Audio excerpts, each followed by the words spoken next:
La guerra del taxi como nunca te la han contado. Desde el mar. Esto es El Corsario Digital.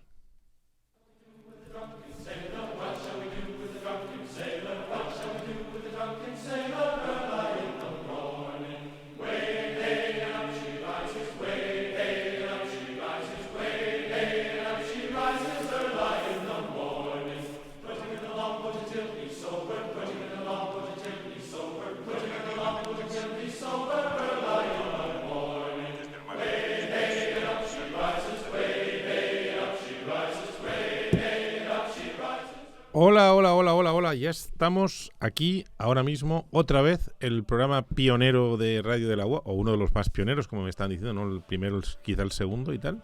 Habrá que tirar a los tiburones a los primeros para ser otra vez los primeros. Estamos aquí emprendiendo viaje otra vez en Radio UA. Ya sabéis que el segundo cuatrimestre ha empezado, para desgracia de mucha gente. También es cierto que han acabado los exámenes, también para alegría y desgracia de mucha gente. Y ahora mismo empezamos bien acompañados, bien dirigidos, porque al piloto del primer cuatrimestre lo hemos tirado a los tiburones porque no lo llevaba bien, nos perdió un par de veces y tal. Y tenemos a Eva, que es nuestra piloto a partir de ahora, llevándonos y tal. Es peligroso porque estaba viendo como Cargill, que también nos está observando, controlando, para que no digamos nada que ofenda al poder, al gran hermano del poder. En estos momentos Eva le estaba haciendo una manzana. Yo me atrevería a decirle a Cargill que no se la comiera por si las moscas, porque ya sabemos que las manzanas, si te las da Eva o la bruja, mal asunto. Hablando de brujas, tengo aquí a mi izquierda a Jordi Dabó. Buen día. Buen día. Y Laura, que es de alguna forma lo más parecido a Blancanieves, tengo a bruja. Laura Segovia Miranda, buenos días. Buenos días. Bienvenido, ya estáis aquí los dos. Curiosamente los dos se han puesto a mi izquierda como ladrón malo. Sí. Yo seguramente estarán a mi izquierda posiblemente, ¿no? De todos. Sí. Has vingut avui de desayunar fort, ¿no? Sí. No, es que hemos intentado venir así con ganas, porque tenía muchísimas ganas de volver aquí a Radio de la UA. Sabéis que aquí hay unos parones que son muy largos y se hacen eternos el no poder grabar aquí en la radio, que estamos aquí a gusto, que tenemos unos técnicos, tenemos un jefe controlándonos y fiscalizando lo que decimos. Mientras cuando grabamos a veces en el otro estudio, pues no es lo mismo. No aquí nos despreocupamos igual. No nos preocupamos igual. Bueno, vamos a hablar de muchas cosas hoy. Vamos a hablar de una pregunta. ¿Sabéis cuál es el animal que vive más? Seguro que té trampa. Sí, tiene trampa seguro. La tortuga. No es Puigdemont, ¿eh? No es Puigdemont. Lo vamos a saber hoy. Y vamos a ver el lío que ¿No es Jordi Hurtado? Hurtado puede ser también. Vamos a ver, ver. ¿sabéis lo que es el Netflix de los videojuegos? No. Ya estem en camps. No. ¿Y sabéis algo de lo lío que tienen españoles y portugueses con Magallanes? Sí, s'estan barallant. Per veure de qui és. Uns diuen que és portuguès, l'altre que és espanyol. No es portugués, pero el que hizo lo grande es el español, que es el Cano. Ya lo contará Marce. Ajá. Y vamos a descifrar, entre otras cosas, el enigma de la guerra del taxi. Uh-huh. Eso sí que lo sabéis, espero. Sí, lo sabéis, sí, ¿no? sí. Aunque aquí en Alicante y la provincia no hemos sufrido todavía demasiado, pero puede ser que lo suframos. Así que vamos que antes que os interrogue sobre vuestras opiniones al respecto, y así tenéis tiempo para pensarla, porque muchas veces no la tenéis fundamentada seguramente, vamos a escuchar lo que dice Sergio Sampedro desde la Redacción del Mundo sobre lo que es la guerra del taxi. Bueno, el conflicto del sector del taxi con las VTCs o con las administraciones para que haya una regulación de este tipo de nuevos negocios que han surgido pues a raíz de las nuevas tecnologías, de que los tiempos cambian y desgraciadamente algunas profesiones quedan obsoletas. Yo creo que las reivindicaciones, sean justas o más injustas, lo que sea, siempre son legítimas, ¿no? Un colectivo puede pedir, y además tiene todo el derecho del mundo, a manifestarse, a hacer un paro, una huelga. En este caso se podría hablar casi de paro patronal, porque al fin y al cabo los taxistas son autónomos, pero lo que me parece absolutamente increíble es que el gobierno no haga nada frente a alguna de las cosas que estamos viendo que están sucediendo por toda España o principalmente en las grandes ciudades durante estos días, ¿no? Hay cosas que directamente no se pueden permitir, ¿no? Yo creo que juegan un flaco favor para que la opinión pública se posicione de parte de los taxistas. Quizá los taxistas tienen ciertas razones, incluso las pueden exponer, pero desde luego están perdiendo toda la fuerza con algunas imágenes, ¿no? Como sacudiendo los coches de las VTCs, destrozándolos, incluso la agresión que se ha denunciado a un taxista que desgraciadamente está en coma, se produce después de que este señor pues se abalance encima de un coche de una VTC, ¿no? Yo creo que ese no es el camino, nosotros no podemos seguir por ahí, tenemos que intentar ser un país civilizado y sobre todo el gobierno tiene que tomar medidas para que este tipo de protestas pues no se reproduzcan. Bueno, el conflicto de del taxi, VTC, ¿sabéis? VTC son Cabify, Uber o como las compañías de otro tipo. Contadme vuestra opinión al respecto. ¿Qué pensáis? Primero, ¿pensáis que hasta ahora, hasta hace 2, 3, 4 años, había un buen servicio de transporte directo como puede ser el taxi en España?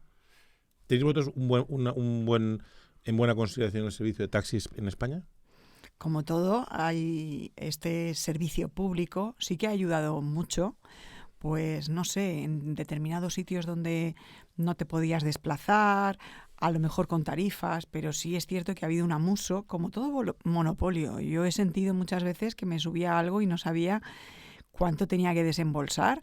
A veces he tenido que pedir perdón por coger un taxi de un tramo pequeño, por ejemplo, en una estación, porque yo sé que los taxistas están ahí esperando en la parada y he tenido que coger por lo que sea, porque hace frío, porque llevo tacones o porque me da la gana, que para eso lo pago 3 manzanas en Madrid y que un taxista me echara la bronca. Y yo, oiga, pues yo qué sé, es como si vas a un hospital y como no te tienen que amputar un brazo, no te atienden un corte en el brazo. Ahí sí que me he sentido muchas veces maltratada, pero yo entiendo que no se puede justificar un mal servicio por personas en particular. Ahora, que los tiempos cambian, sí.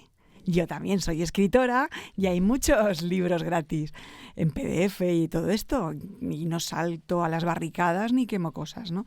Es mi parecer. Jordi.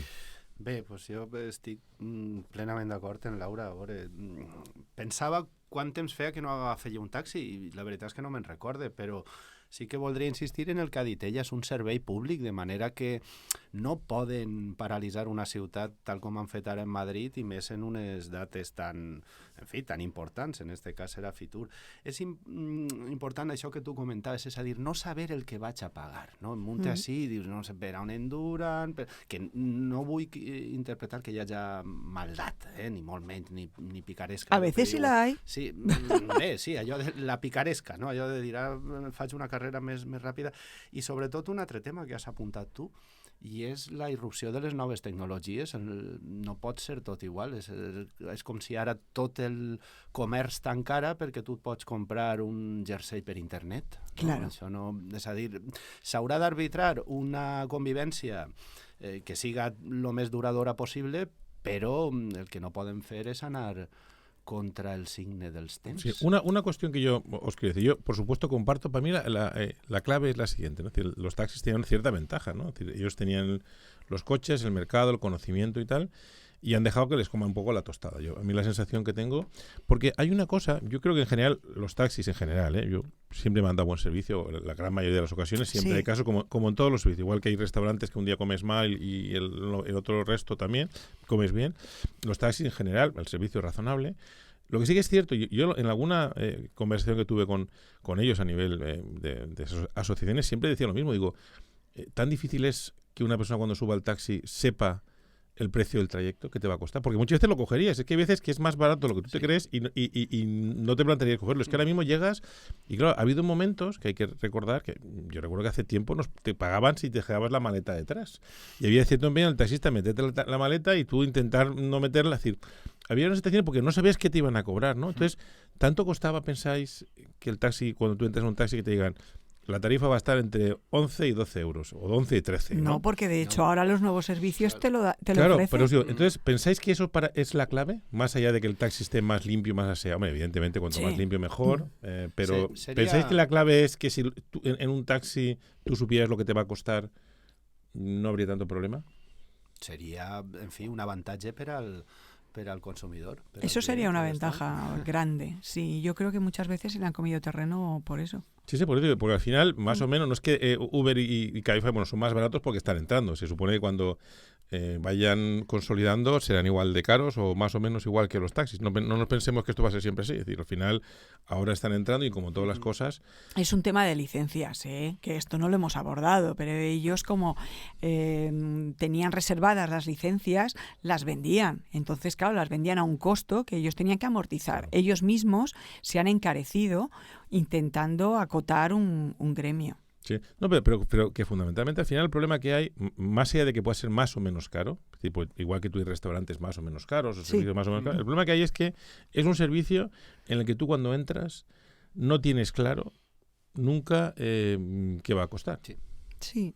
Yo creo que esa para mí es la clave, sus handicaps, ¿sí? Porque yo he leído muchas cosas, no es que los taxis son infames. Bueno, en general los taxis casi siempre, es decir, alguna vez hemos subido a un taxi menos apañado o tal, o un taxista menos dicharachero o más amable, menos borracho, amable. Yo me he subido a un taxista, uno pero que estaba yo creo que las personas que hemos cogido el taxi, en general más o menos, pero yo creo que la gran mayoría de las ocasiones el servicio ha sido razonable, nos han llevado por el camino que más o menos no tenían que llevar.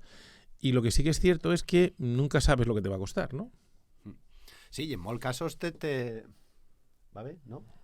Sí, te salva la nit el poder disposar d'un taxi. Bueno, claro, y hay servicios que, claro, si no tuviéramos taxi, ¿qué haríamos si no tuviéramos taxis?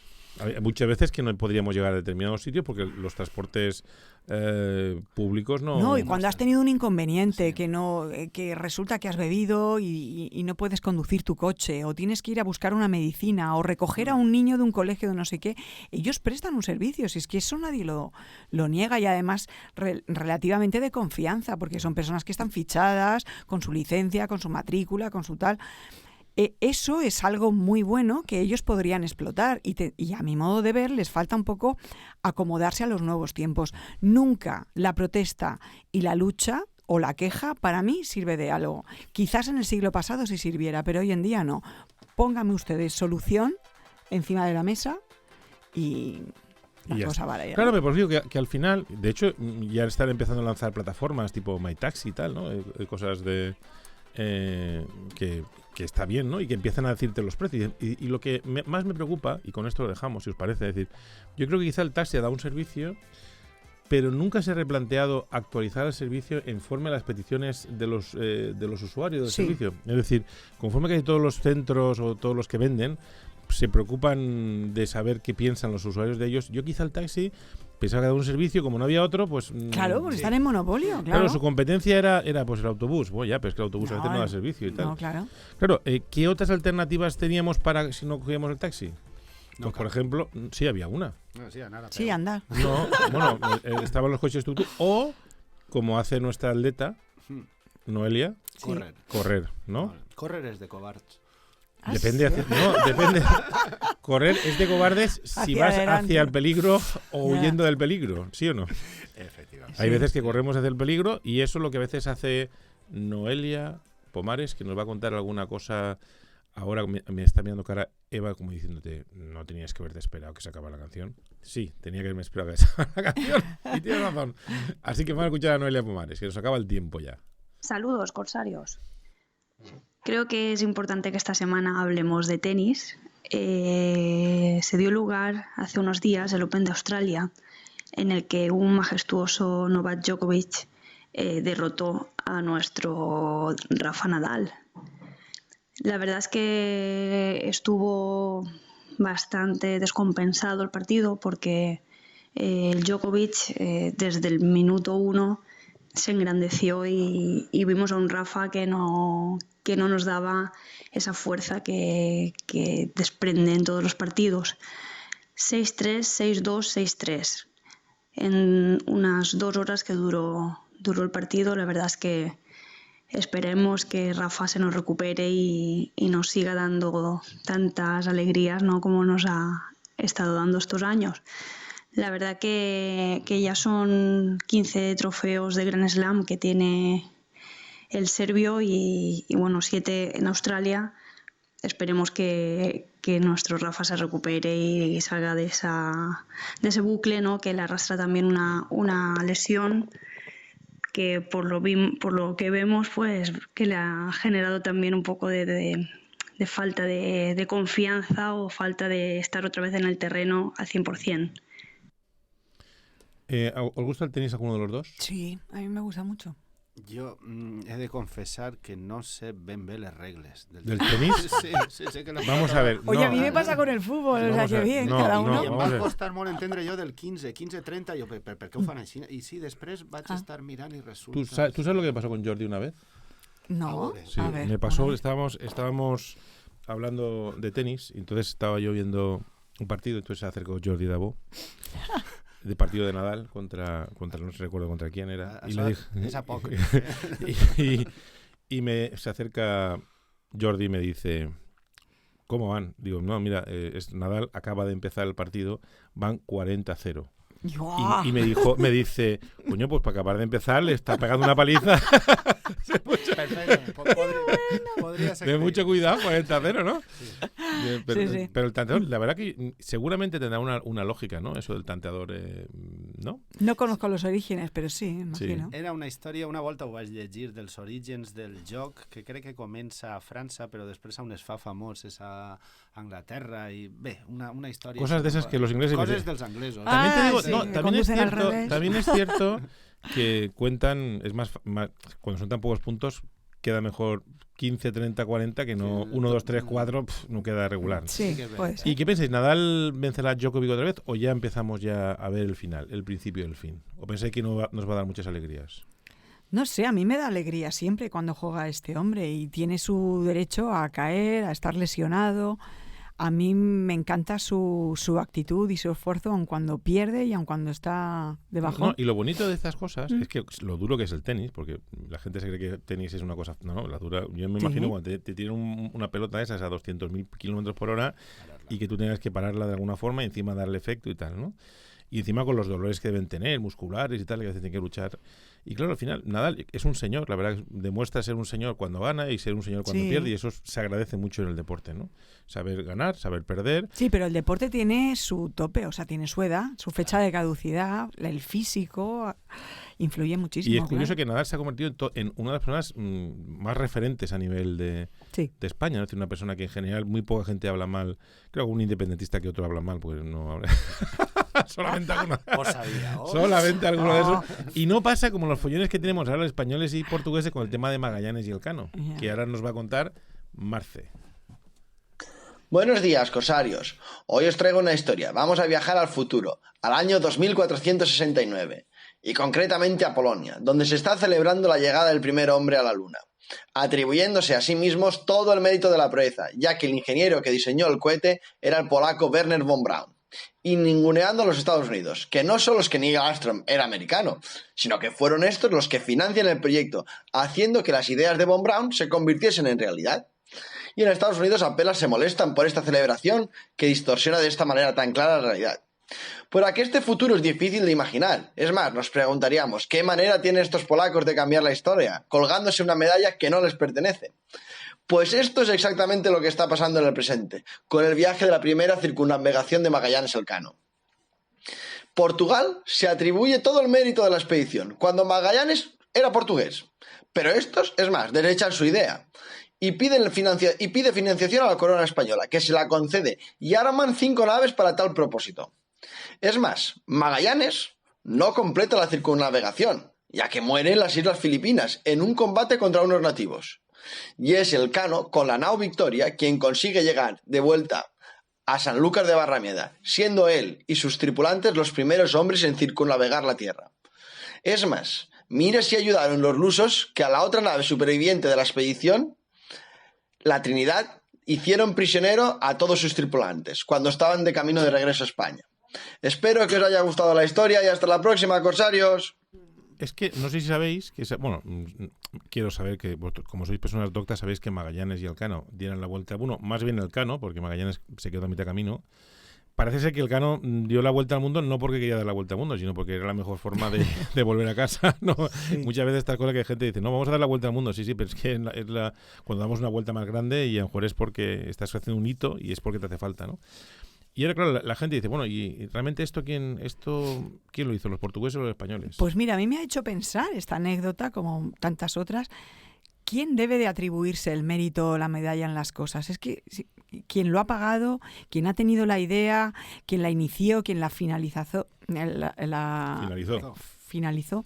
Es decir, nunca pensamos que siempre hay un trabajo en equipo. Eso es. Y yo creo que ese es el problema de muchas veces, que alguien se quiere poner o atribuir todo el mérito y corresponde a todos, desde un país que le ha dado educación a otro que le financió y a otro que a lo mejor le facilitó las cosas, ¿no? Con lo cual, muchas veces estas cosas, lo que refuerza, y lo has dicho tú muy bien, me has quitado las palabras, es el trabajo en equipo. Por eso he hablado primero. Trabajo en equipo, es decir, las cosas casi nunca se consiguen solos. Es decir, una Champions posiblemente se queden las imágenes la persona que mete el gol, pero hay otras muchas imágenes de ese mismo partido donde si no llegase por ellos no hubiesen ganado, ¿no? Seguramente, ¿no? Desde el fisio hasta su padre y con su lo madre cual, que lo parió. De todas maneras, que me parece bien y estamos por el trabajo en equipo.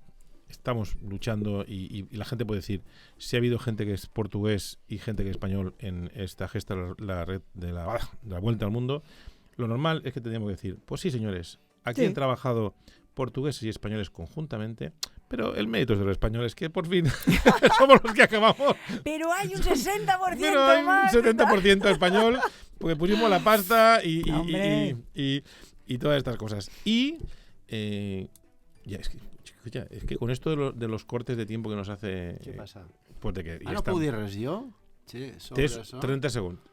No sabemos la duda que tenemos, y es que el Instituto de Historia Catalán está intentando descubrir si Elcano era... Era basc. Yo es el que volía decir. Era basc. Sí, claro, sí, y sí. Eso es... Claro, ya. Es vasco, pero... No, y es que a mí me han dicho que era de Tordera. Dice... Que el nuevo instituto que era vasco, pero que fue concebido en Tordera, que sus padres estaban pasando por ahí, pam, y dijeron, vamos a Tordera a hacernos ahí una llonganissa de Pascua y tal. I una altra cosa que m'ha deixat, com diuen ara els joves... 2 segons per dir-la. Clar, si que tu me n'has llevat 28. Tot loco és lo de Von Braun, perquè ha dit que era polonès, no? Era alemany, era dels que se van salvar de la crema perquè... Es alemán, se el van a agarrar, pero era polaco. Ho he de mirar, això. Hem de mirar los dos, porque yo también no lo tenía claro. Yo me he quedado, yo dije... Pero mientras lo miramos, vamos a hacer rápidamente estamos en pasapalabra, pero... A ver, animal más longevo, ya. La tortuga. Laura. La tortuga. Lo va a decir elefante. Manuel Rodríguez de Biguri, desde Cinturón de Orión, que es el que lo controla todo. Muy buenas, corsarios. Bueno, un par de cosas rápidamente. Quería comentaros el éxito que ha tenido, la repercusión que ha tenido la observación del pasado eclipse de luna que tuvo lugar la pasada noche, la noche del pasado domingo día 20, lunes día 21.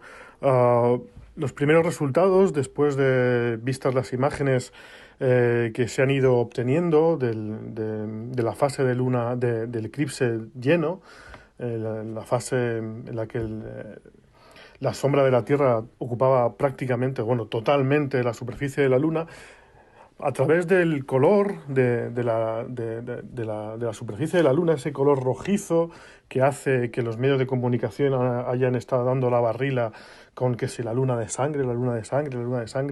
Nada, olvidémonos de esto de la luna de sangre, pero visto el color se ha podido determinar, comparando con el anterior eclipse de luna que fue en julio del año pasado, se ha podido ver que la tonalidad en esta ocasión ha sido un poquito más oscura, elevando en un punto en esta escala de Dijon, que es la que Dajon, en esta escala, elevando en un punto el grado de oscuridad de este eclipse. Esto en principio nos viene a decir que la cantidad de polvo en suspensión en la atmósfera es mayor de un año para otro, por ejemplo. Esa es una de las conclusiones, de las primeras conclusiones que podemos decir. Si bien es cierto, los eclipses de luna se utilizaron antiguamente para la obtención de un gran número de datos referente a la posición de los astros en nuestro sistema solar, o incluso para corregir los calculados matemáticamente o hacer ajustes, hoy en día el estudio de los eclipses de luna poco más tiene que decir.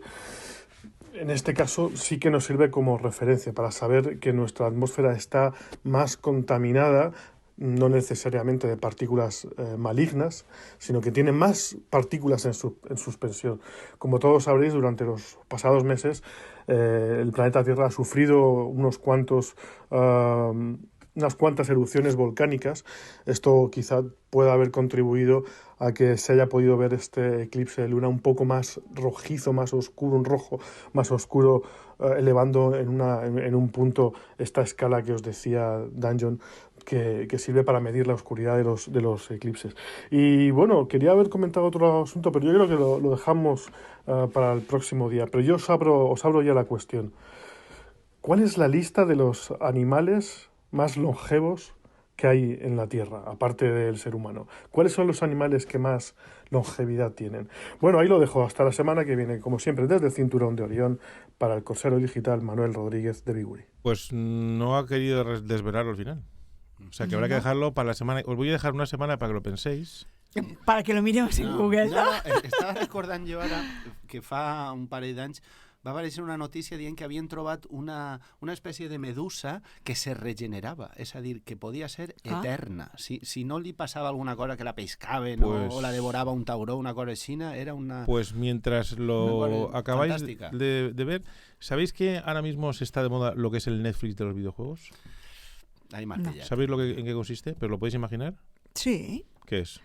Es algo parecido a lo que comentamos antes, que es una especie de serie y que... No, lo vamos a ver ahora pues mismo con Sergio. Bueno, parece ser que Sony va a lanzar en Europa su servicio de PlayStation Now, que es un servicio de streaming que se podría comparar, ¿no?, en cierto modo al Game Pass que tiene Xbox. Esto, para entendernos, es una especie de Netflix de los videojuegos, ¿no? Normalmente tú pagas una suscripción, una cuota, y puedes jugar a determinados juegos que están, pues como Netflix, ¿no?, dentro de lo que es la cartelera, entre comillas, a través de streaming. No te los tienes ni que descargar en algunos casos, y simplemente, pues eso, utilizas los videojuegos como si fuese un servicio, ¿no? Nintendo también tiene su propio Netflix, entre comillas, con el Nintendo Online. Recordemos que si tienes Nintendo Online en Nintendo Switch, tienes acceso a juegos retro, en concreto de momento solamente a juegos de la NES, ¿no? A juegos que, por cierto, se van ampliando cada mes.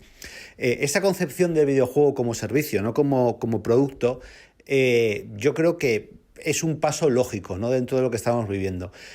Ha sucedido con la televisión, con Netflix, con HBO, ha sucedido con la música, ¿no?, con Spotify y otras plataformas, y tiene que suceder con los videojuegos, evidentemente. Eso no creo que quiera decir que vaya a desaparecer el videojuego físico ni la posesión de videojuegos, entre comillas, ¿no?, porque la gente quiere los videojuegos e incluso se lanzan ediciones limitadas de videojuegos físicos con cierto éxito, porque siempre existe ese factor fetichista, ¿no?, que tienen todos los coleccionistas. Pero yo creo que es un paso lógico, un paso normal y bastante positivo, ¿no?, porque pagando una suscripción pues se puede tener acceso a un parque de juegos que de otra manera pues no se podrían jugar.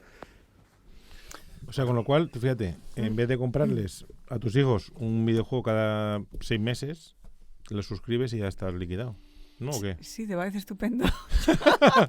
Vale. Y tú, Jordi, en vez de no comprarte videojuegos todas las semanas, no te suscribes eso y tienes el mismo servicio.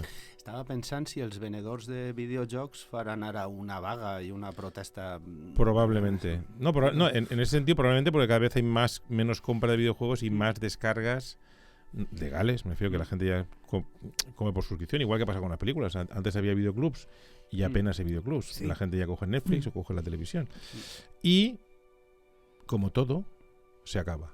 Sí. El tiempo miserable que Cargill nos ha dejado, media hora. Muchas gracias a Eva, nuestra piloto, que nos ha devuelto a casa. Jordi, bon dia i moltes gràcies per estar en Nosaltres. Nosaltres. O diguem nosaltres. En Matros? Sí, Matros està ben dit? Matros, sí, hi ha zones on es diu allò de Matros. Ahir al Callosa d'en Sarrià diuen Matros. Bueno, pues, Laura, ens n'anem, Con la N delante, que és Nanem, que sí, és Nanem. Podem dir Monanem. Bueno, no? Monanem no estarà... Jo crec que si fas el mitjà te suspenen en el Monanem, ¿eh? Probablemente. Bueno, pues muchas gracias a todos y la semana que viene tendremos más, pero ya sea en Spreaker, porque aquí ya sabéis que es cada 15 días. Molt bé. Adiós. Adéu.